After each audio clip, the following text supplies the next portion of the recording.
like a Hellcat.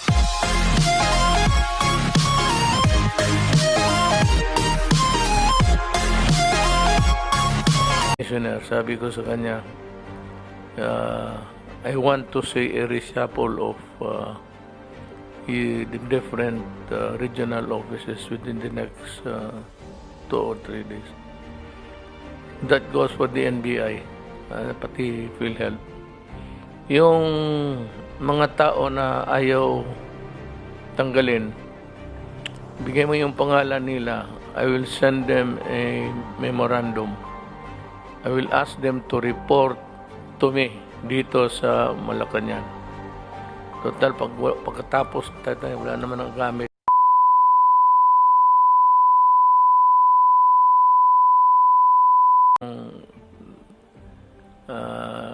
Tinong ko na PhilHealth, si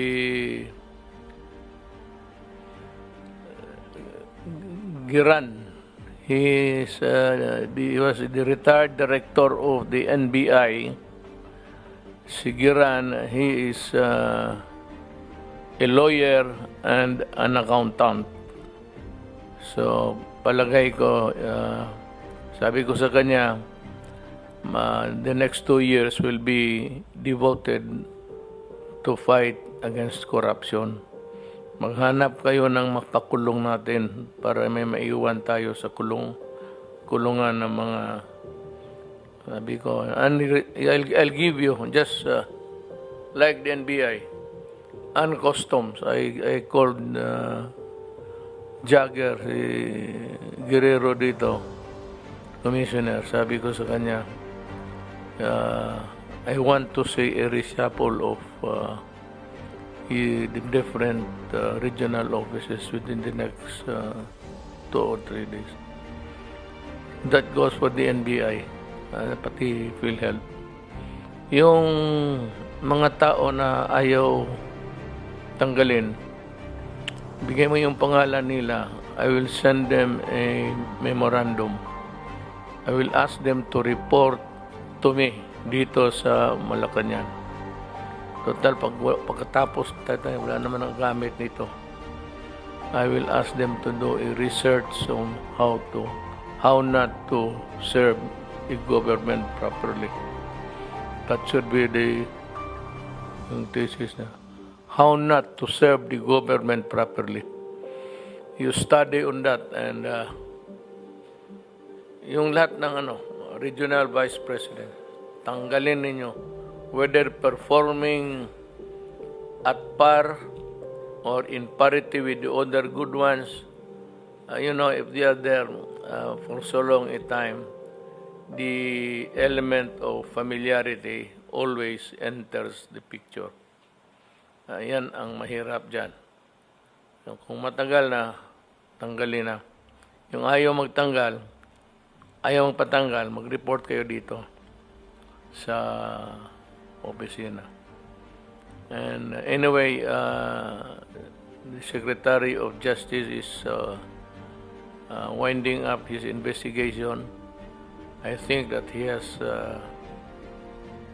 seen proof enough to come up with an indictment.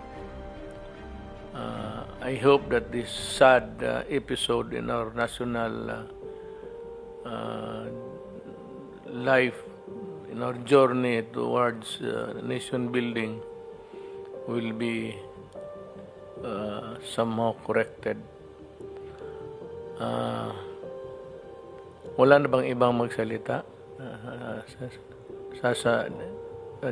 Delphine, then next is tapos we'll reserve the last slot for the incoming health. Mukhang matapang to.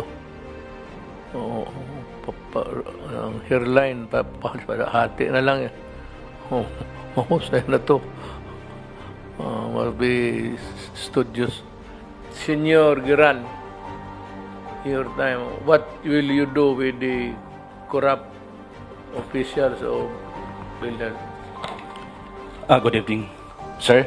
Go ahead, mag-ihit lang ako. And of course, uh, Senator Bongo, and the rest of lone lady, and the rest, and of course, the honorable gentleman here. Good evening sa atin lahat. First,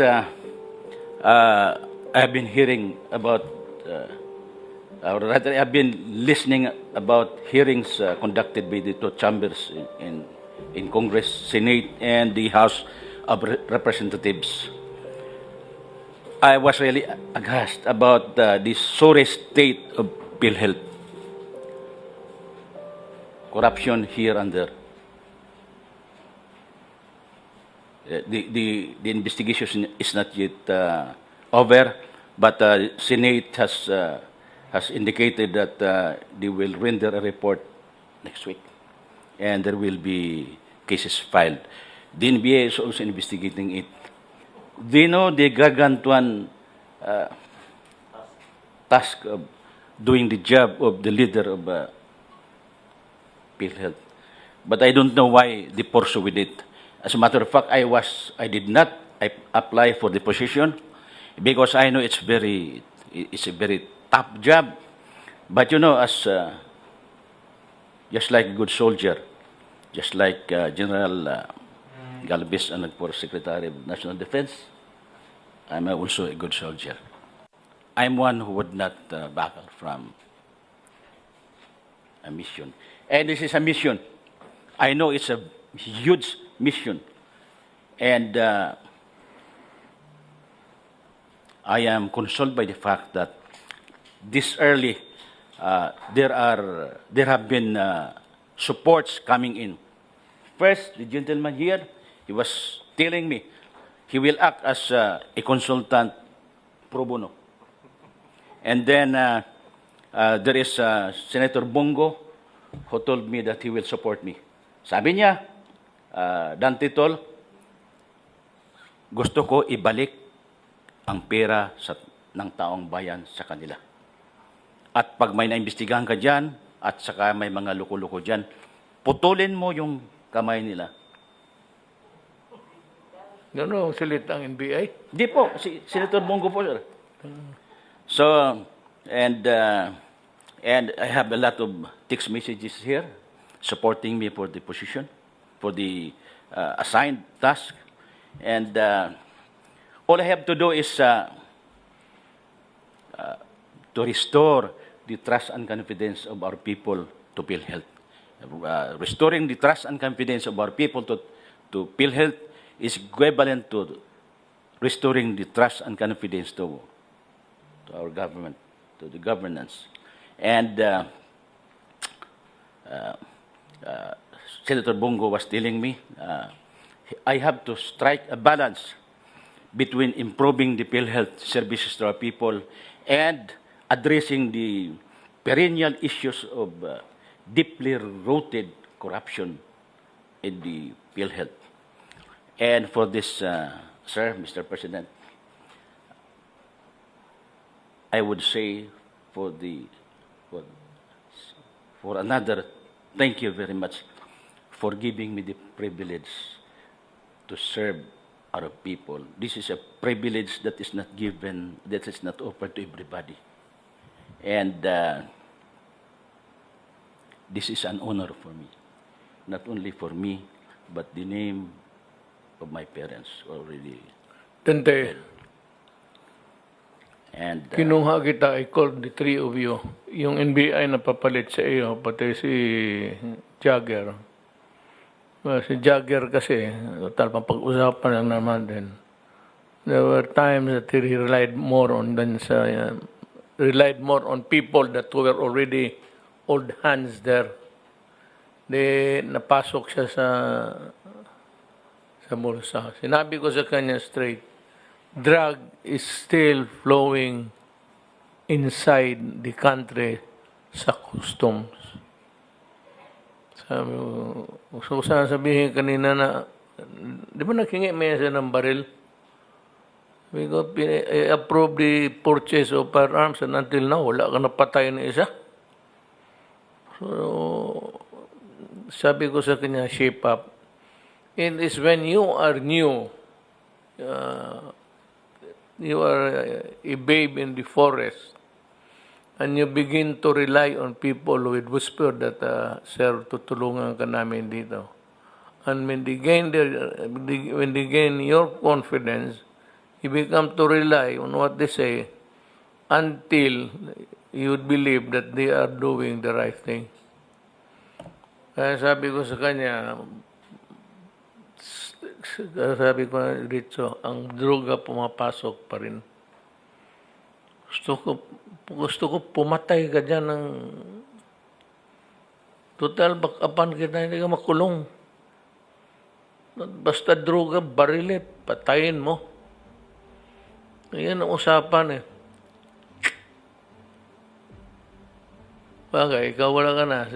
Yung pamalit si Distor, okay yan? Is doing Okay right, sir. Hindi corrupt. Ay, hindi po, sir. Yan lang. Go after corruption. Not you being the corrupt, the culprit. Tulungan ninyo ako. Kawawa ang bayan. Naawa ako talaga sa bayan ko. Believe me, my heart bleeds for my country. Yung unabated corruption and with no end in sight, and another election coming up, and you see the same old faces there. So the same old bata-bata, kung sino yung mga tao nila, wala, patay.